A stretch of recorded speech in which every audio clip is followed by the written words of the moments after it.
अस्सलाम वालेकुम। तो वेलकम है आप लोगों का इमरात चैनल में। बात आज हम करने जा रहे हैं एक्सक्लूसिवली GF-17 ब्लॉक 3 के हवाले से।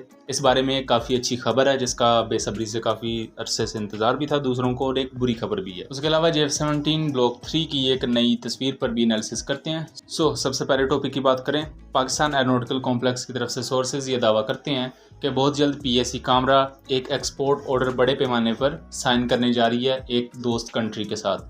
अब पाकिस्तान एरोनॉटिकल कॉम्प्लेक्स किस कंट्री के साथ GF-17 थंडर ब्लॉक 3 का कॉन्ट्रैक्ट साइन करने जा रही है, इस मामले में बहुत से डिफेंस एंथुसियास्ट इराक का नाम ले रहे हैं। लेकिन बहरहाल जैसा कि मुख्तलिफ सोर्सेज ने कहा कि पाकिस्तान एरोनॉटिकल कॉम्प्लेक्स किसी भी कंट्री को अभी तक डिस्क्लोज नहीं कर रही, हमें भी इस चीज़ का ज़रा ख्याल रखना चाहिए क्योंकि इराक का भी नाम नहीं लिया गया। यहाँ अज़रबैजान भी हो सकता है। बहरहाल इराक के चांसेस काफ़ी ज़्यादा इस वजह से हैं क्योंकि फरवरी में इराक की मिनिस्ट्री ऑफ डिफेंस में GF-17 का मॉडल देखा गया था और उसके साथ बाकी वेपन्स के मॉडल भी थे, टैंक्स के भी थे और दूसरी चीज़ों के भी, और जितने भी वहाँ मॉडल रखे गए थे ये इराकी मिलिट्री की सर्विस में मौजूद थे। लेकिन GF-17 वो वाहद मॉडल था जो उस वक्त उनकी सर्विस में मौजूद नहीं था। इस चीज़ की तरफ काफ़ी ज़्यादा टीज़ करता है कि इराकी एयरफोर्स GF-17 थंडर लेने जा रही है। उसके बाद कुछ हफ्ते पहले ही इंटरनेशनल मीडिया और अरब मीडिया की तरफ से रिपोर्ट्स भी हैं। इराक इनिशियली 14 राफेल एयरक्राफ्ट और 12 GF-17 थंडर ब्लॉक 3 खरीदेगा। GF-17 थंडर ब्लॉक 3 का जो इनिशियल एस्टिमेटेड कॉस्ट है 12 GF-17 की वो $664 मिलियन है। लेकिन अगर उसके साथ साथ इराकी पायलट्स की ट्रेनिंग और वेपन पैकेज की बात कर लें तो ये 1 बिलियन टू 1.2 बिलियन तक जा सकती है। फिलहाल अभी तक ये एस्टिमेट है, ऑफिशियल कुछ भी सामने नहीं आया। लेकिन ये काफ़ी ज़्यादा अच्छी खबर है कि म्यांमार और नाइजीरिया के बाद इराक ऐसा कंट्री होगा जो GF-17 थंडर ब्लॉक 3 लेगा। उसके अलावा एशियन कंट्रीज़ की बात कर लें तो अज़रबैजान इस वक्त निगोसिएशंस जारी हैं पाकिस्तान के साथ। इराकी एयरफोर्स मौजूदा F-16 जो यूज़ करती है तो उनके पास F-16 ब्लॉक 50 स्टैंडर्ड के काफ़ी बेहतर F-16 मौजूद हैं। बहुत ज़्यादा एडवांस नहीं है लेकिन आप उन्हें पुराने F-16 भी नहीं कह सकते। मौजूदा आप 4th जनरेशन एयरक्राफ्ट से जो अच्छी चीज़ें एक्सपेक्ट करते हो वो तमाम चीज़ें वो पूरी करने के काबिल हैं। लेकिन ये तमाम F-16 टूथलेस हैं, लेकिन इनके पास कोई भी BBR मिसाइल नहीं है। ओबियसली आज की मॉडर्न वॉरफेयर में अगर आपके पास BBR कैपेबिलिटी नहीं है तो आपके पास जितना मर्जी बेहतर एयरक्राफ्ट हो वो किसी काम नहीं आएगा।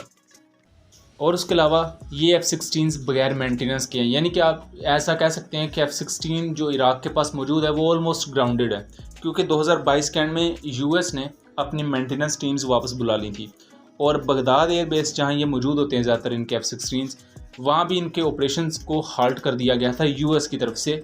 और उसकी वजह ये थी क्योंकि US का चूँकि वहाँ हमला मौजूद था तो अमेरिका ने ये चाहता था कि अगर कल को बगदाद फॉल कर जाता है और यहाँ मुख्तलिफ जो दूसरी प्रॉक्सीज़ हैं जिनको ईरान सपोर्ट करता है वो अगर यहाँ आ जाती हैं और यहाँ का कंट्रोल संभाल लेती हैं तो ये F-16 किसी ना किसी तरह ईरान को मिल सकते हैं। उसके अलावा राफेल और GF-17 का कम्बिनेशन हमें एक काफ़ी ज़्यादा मुनफरद चीज़ भी नज़र आती है क्योंकि साउथ एशियन रीजन को देखा जाए तो यहाँ पाकिस्तान के GF-17 ब्लॉक 3 और इंडियन राफेल एक दूसरे के काउंटर पार्ट्स हैं।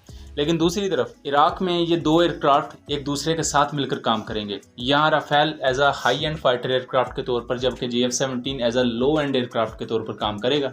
लो एंड एयरक्राफ्ट का मतलब ये नहीं होता कि ये कोई इन्फीरियर एयरक्राफ्ट होता है या नकम्मा एयरक्राफ्ट होता है। लो एंड एयरक्राफ्ट बुनियादी तौर पर एक तो ज़्यादा तादाद में एयरफोर्स में रखे जाते हैं, दूसरा ये नॉर्मल मिशन से लेकर एक हाई वैल्यू मिशन या एक स्पेशल मिशन में भी यूज़ किए जाते हैं। मतलब कि ये आपकी एयरफोर्स का वर्क हॉर्स होते हैं क्योंकि इनकी लागत या कॉस्ट कम होती है, इनको मेंटेन करना इजी होता है।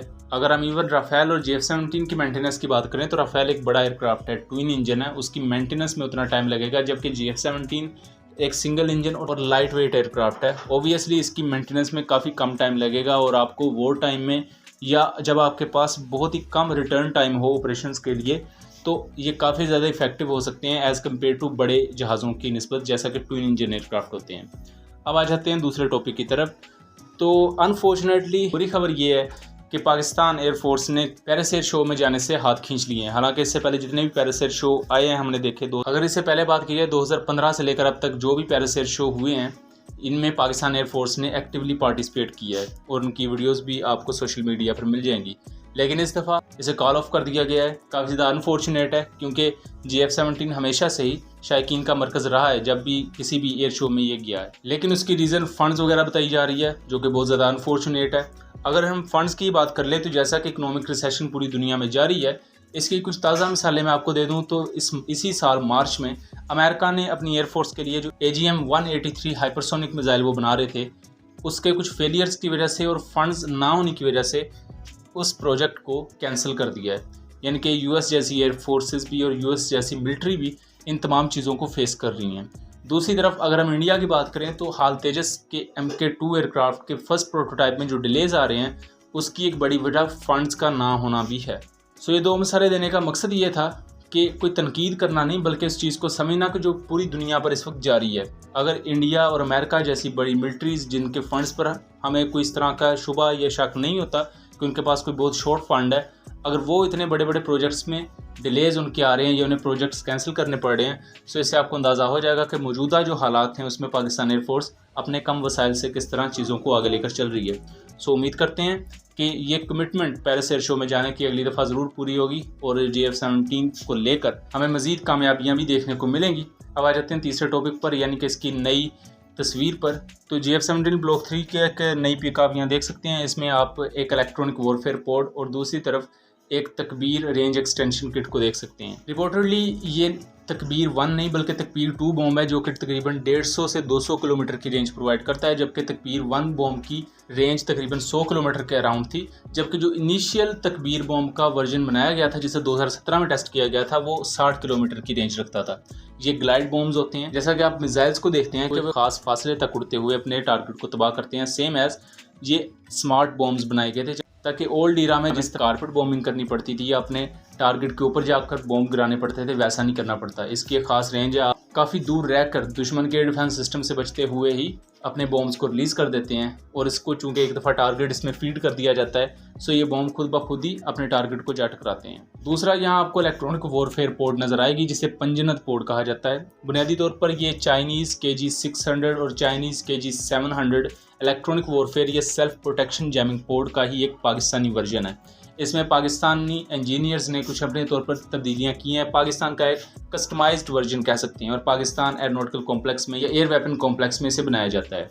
और यही नहीं, ये पोड पाकिस्तान एयरफोर्स के JF-17 ब्लॉक 2 और ब्लॉक 1 भी कैरी करते हैं। लेकिन क्वेश्चन ये है कि अगर ये ब्लॉक 3 ने भी यही कैरी करनी है तो फिर इसका फ़ायदा क्या है।